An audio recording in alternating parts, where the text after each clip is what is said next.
Good evening, everybody. I'm Richard Pamatatau with the fourth instalment of the 2012 series Smart Talk at the Auckland Museum. And our topic tonight is gluttony, something I think all of you will be familiar with in some way, shape or form. Did I have too much carrot cake? Should I have had that macaron? Or will I try what's in the latest cuisine magazine and I'll go for an extra run or a pump class or something to ease the guilt from eating it? Joining us for this discussion tonight, Sir Peter Gluckman, Ray McVinnie, and Dr Andrew Dickson. And I'm going to begin by asking each of them to define for us just what they mean when they think about gluttony. Sir Peter. Well, I think gluttony is commonly seen as people who eat to excess and are presumed because of that to get obesity. I think that that is the popular meaning of the word. Gluttony used to be the church's first top of the list on the 7 deadly sins. 14th century it got moved down to about 6th, which, yeah, I think it's pretty good. It's the excess of eating, but I think it's more than that. It's the excess of eating without thinking about it, mindlessly doing it. Perhaps in a society like we have, where rationality is prized a lot more than things like substance, food, I think that gluttony is seen as or historically was seen as a offence against order and, people who are out of control. And people don't like that. They like a lid on everything. Practice some restraint, you think? Perhaps. I never feel guilty about eating, by the way, ever. Andrew, you've recently been reported as being quite anti the diet industry, the weight loss industry. What's your take on gluttony? Well, unlike Ray, I always feel guilty about eating, and I think that's a characteristic of the weight anxious. I think gluttony is one of those things where we love it and we hate it. We're terrified by appearing to be gluttonous, while simultaneously wanting to be able to have an uncomplicated relationship with a large quantity of food.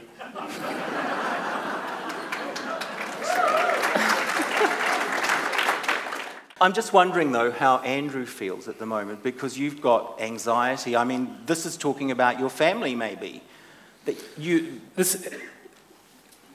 it? So Peter's talking about everyone's family. I think this is the thing. My interest is in the unconscious anxieties that get attached to notions of food. So the example of the poor force-fed girls, attaining 140 kilos, and that's because they celebrate that body. If you go into a wedding shop anywhere in New Zealand or anywhere in the Western world, and you ask the person who's serving at the counter, what do you converse mostly about with your clients other than wedding dresses, and they'll say weight loss. They'll say because that bride wants to be as thin as possible for those photos and walking down that aisle, so they work exceptionally hard to try and do this. I mean, we saw it with Kate Middleton. It is a desire, an unconscious desire that is encoded by society in people in our culture, and it is a painful thing to bear, particularly for those people who are fat and who've lost weight. And I completely concur. It is easy to lose weight, and I say that carefully because there are a lot of people out there who look at me and go, well, I've been trying for years and years, and there are other reasons, of course, for that. But it is incredibly hard to maintain weight loss. 95% of people who lose weight will not maintain that weight loss over the course of the next several years. Is that unconscious desire to be thin the same sort of feeling that a 57-kilo Mauritanian person would feel, and that they would feel that they're not right? This is the complexity. When we deal with food, we're dealing with biology and culture and society. So, for example, we've changed the nature of what we eat dramatically in the last 50, 60 years. That's clearly had a role because we eat differently. We eat fast food, we eat a lot of food with fructose, which is fructose loaded. We eat a lot of food, or drink a lot that's fructose loaded. We eat a lot that's got a high glycemic index, a lot of corn syrup-based foods, particularly in the processed industry. That all dates back, of course, to when corn syrup became the cheapest, when Butts changed the farm subsidies in America and totally changed the whole nature of the processed food. But people have a choice about what they eat. You can Not really. No, I don't think they do. I don't think they do. If you've been told for 3, 4 generations that you don't have any time, you shouldn't cook. What you should do is buy these food products. I mean, it's also cultural. You're brought up to think that that's what you should eat. The complicating factor is that the industry, not just the food industry, well, primarily the food industry, they have products they want to include in food. One of them is high fructose corn syrup.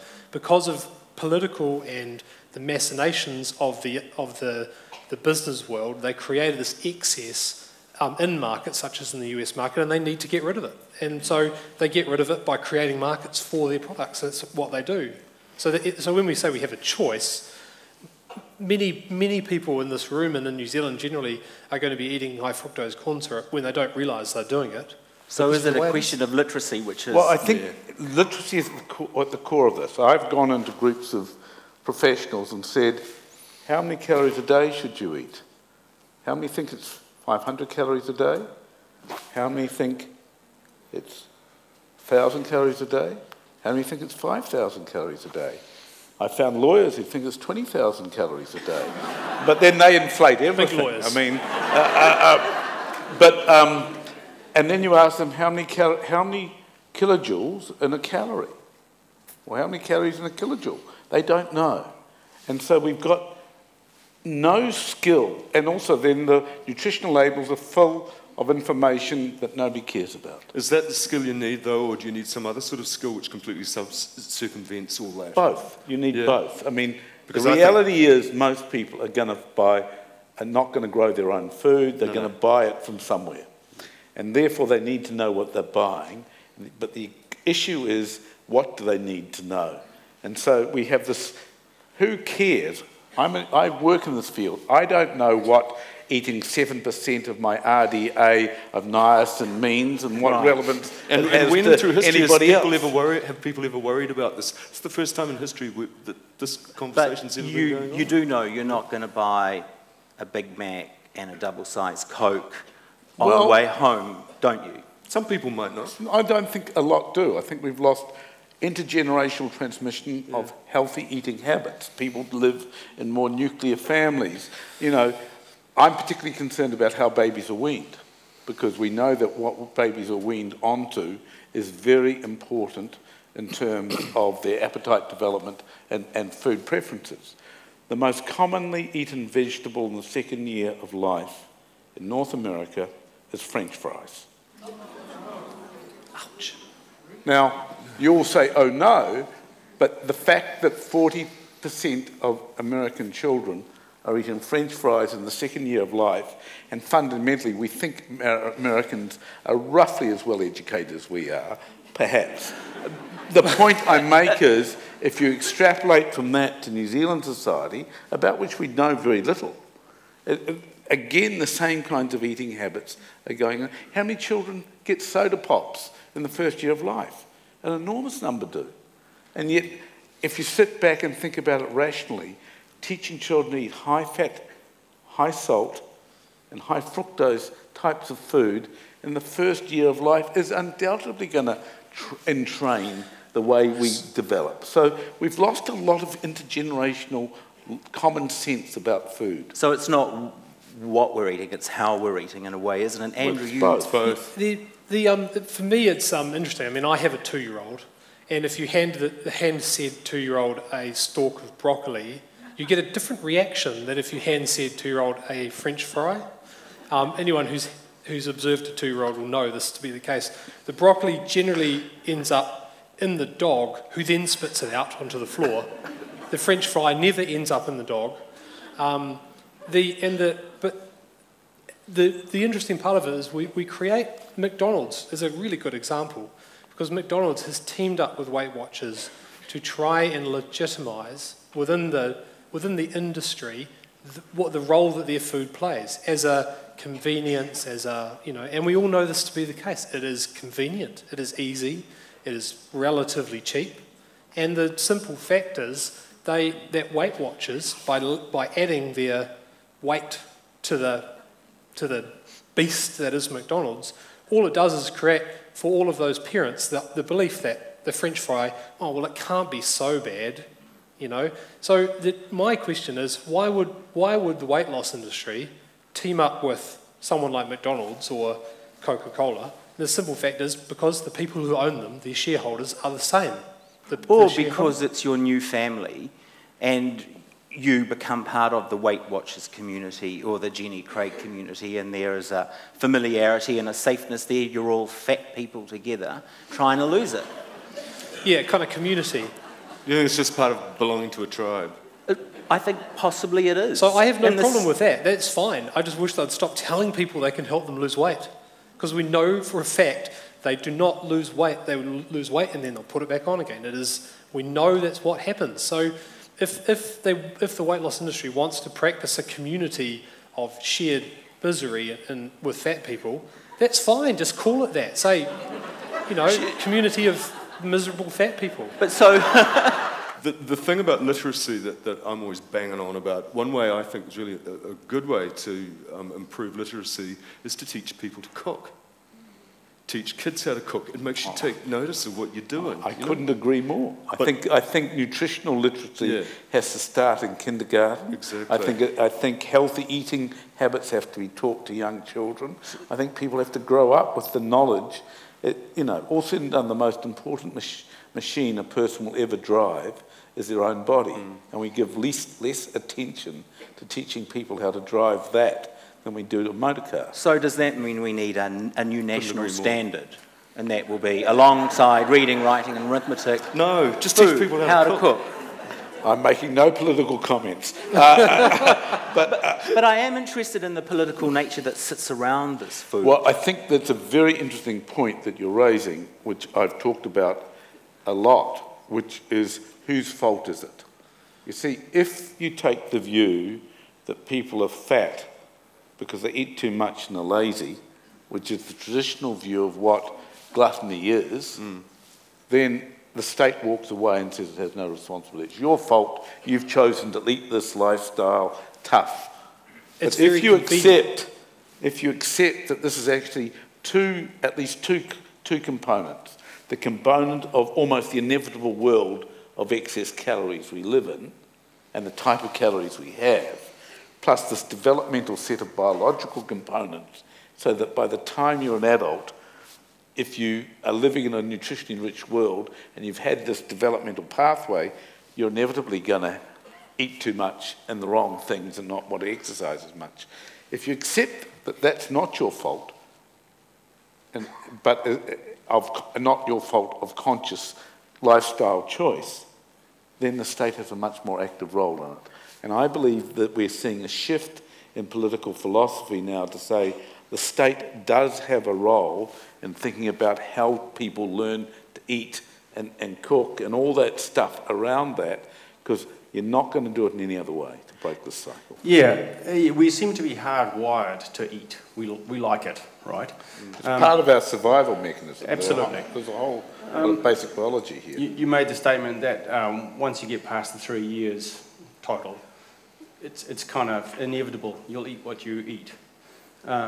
If people are too fat and they engage in a stomach stapling operation, which is a horrible thing, there seems to be lots of evidence that they actually stop wanting to eat. There seem to be changes in their brains. So perhaps there's another thought here, which is attack it chemically. Why don't we do research to find out how we can change our brains so we don't want to eat so much? Well, number one is there's been a lot of work done on drugs. I mean, we do know, just to explain to people, that the stomach makes hormones that affect the way we eat. And these hormones go through the bloodstream up to the brain and affect appetite control. And that's what's changed in these gastric bypass surgery operations. So you actually get changes in appetite control before the weight loss actually starts to happen. It's a very interesting story. There's a large amount of work being done on appetite control, a large amount being done to look for drugs that are safe and effective in appetite control. And in fact, as you would know, there's been a number of drugs on the market, many of them related to amphetamines, which have turned out not to be safe in the long run and have other effects, because drugs that affect the brain have all sorts of other effects as well. A lot's been learned in the last 3 to 4 years about, or maybe 10 years, about the hormonal control of appetite. And there's a lot of work going on to see whether drugs that are specific to these hormonal pathways controlling appetite can be developed. But sadly, to date, none of them have really passed the test of moving into being widespread. And then the second issue, you've got to ask, why do it?